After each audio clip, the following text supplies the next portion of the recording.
Oke, di video kali ini saya ingin mereview untuk Persik Kediri yang baru saja imbang dengan Bayangkara dengan skor 1-1, di mana di sini saya nonton pertandingannya secara penuh. Jadi pertandingan ini merupakan pertandingan yang menurut saya sangat membantu saya bagaimana menganalisa skema permainan Persik Kediri di penyerangannya, terutama di gelandang serangnya yaitu Renan Silva. Karena banyak sekali kejadian-kejadian di pertandingan kali ini yang bisa kita pelajari lah, dan kita bisa mendapatkan evaluasi bersama-sama. Di sini line up yang diturunkan ini sudah sesuai dari yang saya inginkan. Fitra Ridwan dimainkan dari awal yang bertujuan mensupport Renan Silva sebagai gelandang serang, lalu Yusuf di bek kiri, Agil di bek kanan, Rohichan yang bisa bermain di pemain belakang juga diturunkan dengan Arthur Felix, Pahabol, Abioso, Jenderson dimainkan dari awal. Artinya Persik Kediri menurunkan pemain terbaik yang dimiliki saat ini ya, full tim. Nah, ketika melakukan penyerangan Persik Kediri di pertandingan kali ini, itu di awal-awal menit terlihat bagus ya, banyak menekan. Karena pressing yang dilakukan oleh para pemain Persik Kediri ini cukup bagus. Berapa kali ketika para pemain Bayangkara mendapatkan bola, itu langsung dilakukan pressing oleh para pemain Persik. Cuma memang yang disayangkan menurut saya adalah pressing yang dilakukan justru banyak berakhir dengan pelanggaran. Dan beberapa terjadi kartu kuning. Nah, ini merupakan resiko yang hal-hal kecil atau hal-hal sepele, tapi bisa merugikan tim.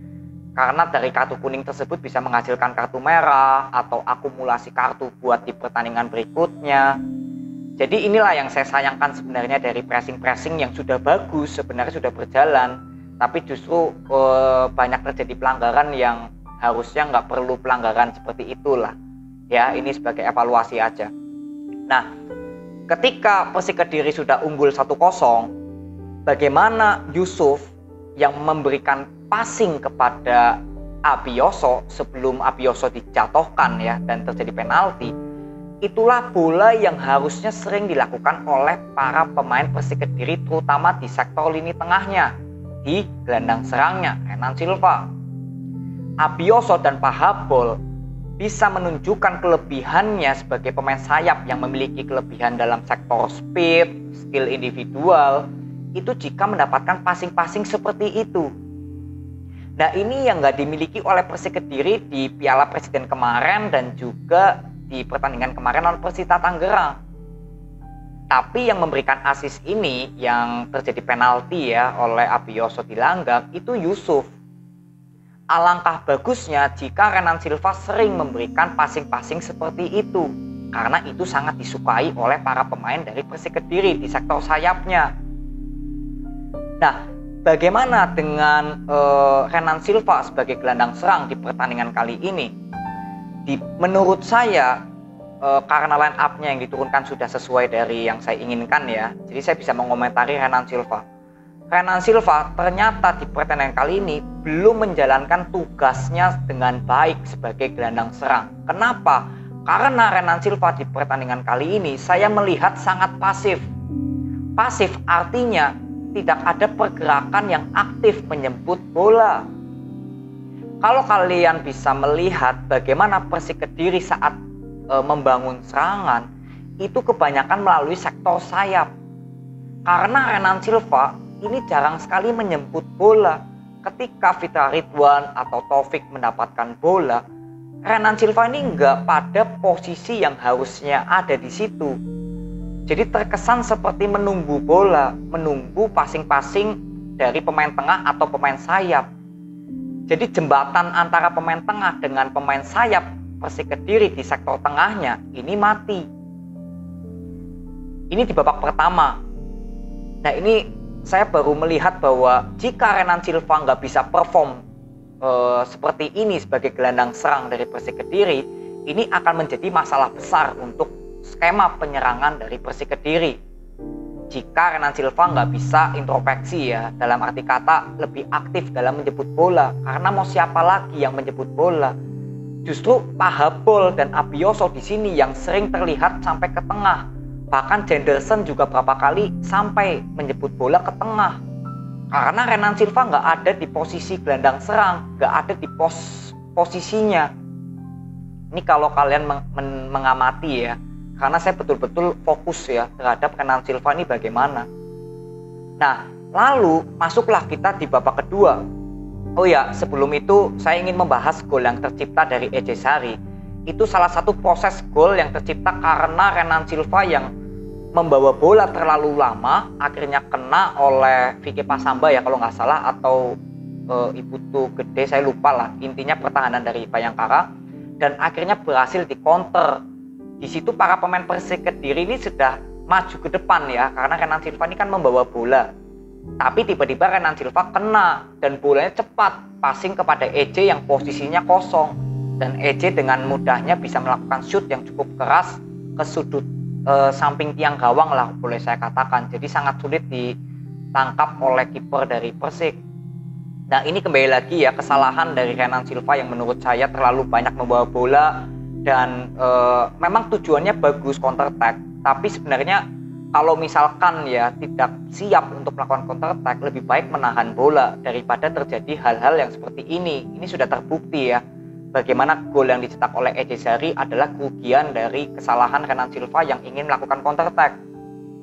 Jadi para pemain belakang ini belum siap Persik Kediri untuk melakukan pertahanan, karena prosesnya ini Persik Kediri sedang membangun serangan dari Renan Silva. Ini ya, ini cuma evaluasi juga. Lalu kita masuk ke babak kedua. Di sini saya sudah menunggu boleh dibilang yang dilakukan Coach Javier Roca melihat skema penyerangan Persik Kediri ini aliran bolanya nggak hidup.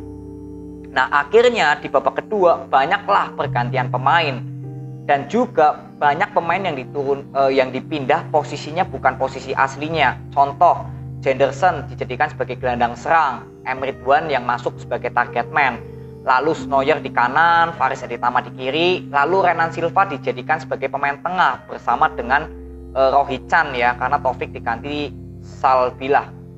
Nah, di sini sudah terlihat bahwa Coach Javier Roca sudah memulai mencoba-coba pemain dengan berpindah posisi, semoga yang diharapkan aliran bola ini lebih hidup lagi.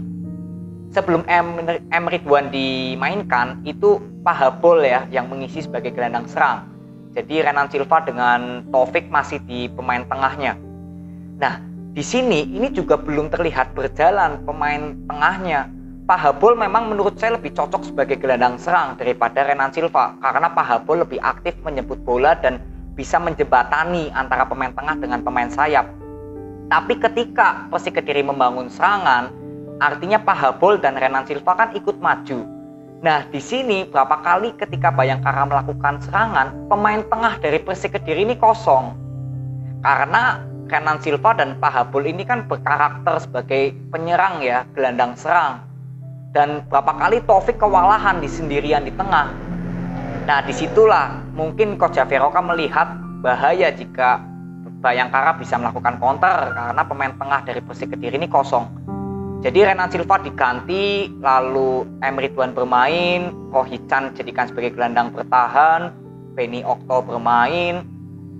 Nah, disinilah ya yang saya bisa review bahwa skema permainan Persik Kediri dengan adanya Renan Silva pun, walaupun Persik Kediri sudah menurunkan pemain terbaiknya ya dan sesuai dari line up yang saya inginkan, ternyata permasalahannya di sini adalah Renan Silva yang belum bisa bekerja sesuai dari ekspektasi saya sebagai gelandang serang yang harusnya aktif. Jadi permasalahan saya menurut saya sejauh ini karena Renan Silvanya sebagai gelandang serang yang nggak bisa mengalirkan bola dari lini tengah ke lini sayap atau mensupport Jenderson sebagai target man. Jenderson ini bermain cukup bagus ya menurut saya. Bola ketika didapatkan oleh Jenderson itu susah direbut karena menurut saya body balance ini cukup bagus dari Jenderson. Tapi yang disayangkan Jenderson sampai mundur ke tengah karena nggak ada support. Inilah ya menurut saya persoalan terbesar yang saya lihat dari pertandingan ini adalah di Renan Silvanya.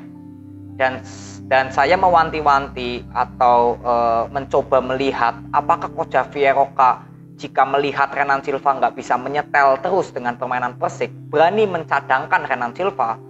Nah ini ya, karena ini menjadi pertaruhan menurut saya.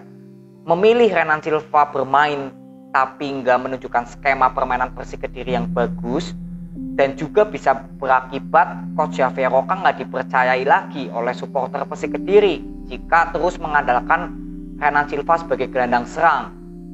Atau Renan Silva, Coach Javier Roca berani mencadangkan Renan Silva daripada skema permainan Persik Kediri justru nggak hidup ketika ada Renan Silva. Inilah menurut saya pertaruhan dan keputusan-keputusan yang harus diambil tegas oleh Coach Javier Roca dan juga Renan Silva untuk bisa introspeksi, evaluasi apa kekurangannya di dalam skema permainan Persik Kediri, kenapa belum bisa ngeklop, bisa nyetel. Nah, ini karena Renan Silvanya menurut saya yang pasif, bukan skema permainan Persik Kediri yang jelek atau strategi dari Coach Javier Roca yang gak jalan, bukan, tapi memang kepasifan dari Renan Silvanya. Jadi inilah menurut saya review yang harus saya sampaikan kepada terutama pendukung Persik Kediri semua, yang saya bisa ambil, yang saya bisa lihat bahwa skema permainan Persik Kediri nggak hidup, terutama di lini serangnya, karena Renan Silva yang nggak bisa mengemban tugas sebagai gelandang serang yang harusnya sesuai dari ekspektasi Coach Javier Roca. Jadi kita tinggal lihat bagaimana keputusan-keputusan yang akan diambil oleh Coach Javier Roca. Apakah tetap ingin memainkan Renan Silva sebagai gelandang serang, atau mungkin Pak Habol bisa digeser sebagai gelandang serang dan Renan Silva digeser ke pemain sayap. Itu juga bisa dijadikan sebagai opsi ya, karena pemain sayap dari Persik Kediri ini nggak bisa optimal karena nggak mendapatkan passing-passing yang disukai. Contohnya seperti passing Yusuf kepada Abioso yang terjadi penalti, itu passing-passing yang harusnya sering terjadi oleh pemain dari gelandang serangnya Persik Kediri kepada pemain sayap dan juga target man-nya Jenderson.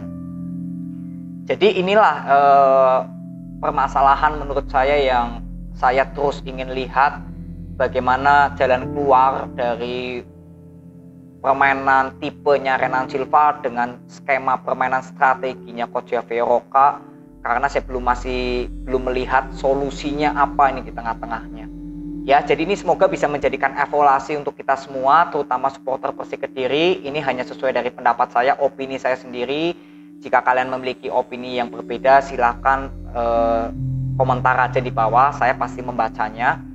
Jadi ini aja video review yang saya bisa bagikan kepada kalian. Semoga ini bisa bermanfaat untuk Persik Kediri semuanya, bukan untuk para pemainnya, bukan untuk pelatihnya. Tapi saya bahas ini demi Persik Kedirinya ya, demi tim Persik Kediri, nama besar Persik Kedirinya. Jadi terima kasih yang sudah nonton sampai akhir, semoga evaluasi ini bisa bermanfaat untuk kalian semua. Mohon maaf jika ada omongan saya yang salah. Terima kasih, sampai ketemu di video berikutnya. See you.